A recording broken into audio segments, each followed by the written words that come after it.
एक बार लोहे की दुकान में अपने पिता के साथ काम कर रहे एक बालक ने अचानक ही अपने पिता से पूछा, पिताजी, इस दुनिया में मनुष्य की क्या कीमत होती है?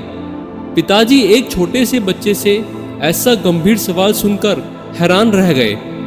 फिर वे बोले, बेटे, एक मनुष्य की कीमत आंकना बहुत ही मुश्किल है, वो तो अनमोल है।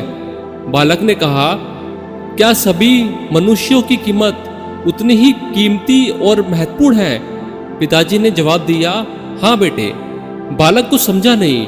उसने फिर से सवाल किया, तो फिर इस दुनिया में कोई गरीब तो कोई अमीर क्यों है? किसी की कम रिस्पेक्ट है तो किसी की ज़्यादा रिस्पेक्ट क्यों होती है? सवाल सुनकर पिताजी कुछ देर तक तो शांत रहे और फिर बालक से स्टोर रूम में पड़ा हुआ एक लोहे की रोड लाने को कहा। रोड लाते ही पिताजी ने पूछा, इसकी कीमत क्या होगी? बालक ने उत्तर दिया, पिताजी, 200 रुपये।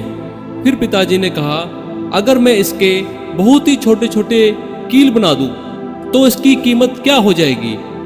बालक ने कुछ देर सोचकर बोला, तब तो ये और भी महंगा बिकेगा, लगभग 1000 रुपये का। फिर पिताजी ने कहा, अगर मैं इस लोहे से घड़ी के बहुत सारे स्प्रिंग बना दूं तो किसकी कीमत क्या हो जाएगी?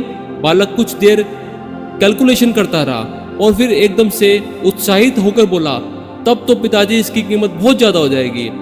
फिर पिताजी ने उसे समझाते हुए बोला, ठीक इसी तरह मनुष्य की कीमत इसमें नहीं कि वो अभी क्या है, बल्कि इसमें है कि वो अपने आप को क्या बना सकता है।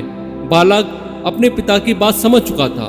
दोस्तों, अक्सर हम अपनी सही कीमत आंकने में गलती कर देते हैं। हम अपनी प्रेजेंट स्टेटस को देखकर अपने आप को वैल्यूलेस समझने लगते हैं, लेकिन हम में हमेशा अथाह शक्ति होती है।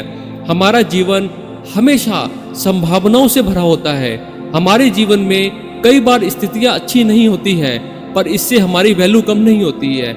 मनुष्य के रूप में हमारा जन्म इस दुनिया में हुआ है, इसका मतलब है हम बहुत ही स्पेशल और इम्पोर्टेंट हैं। हमें हमेशा अपने आप को इम्प्रूव करते रहना चाहिए और अपनी सही कीमत प्राप्त करने की दिशा में बढ़ते रहना चाहिए।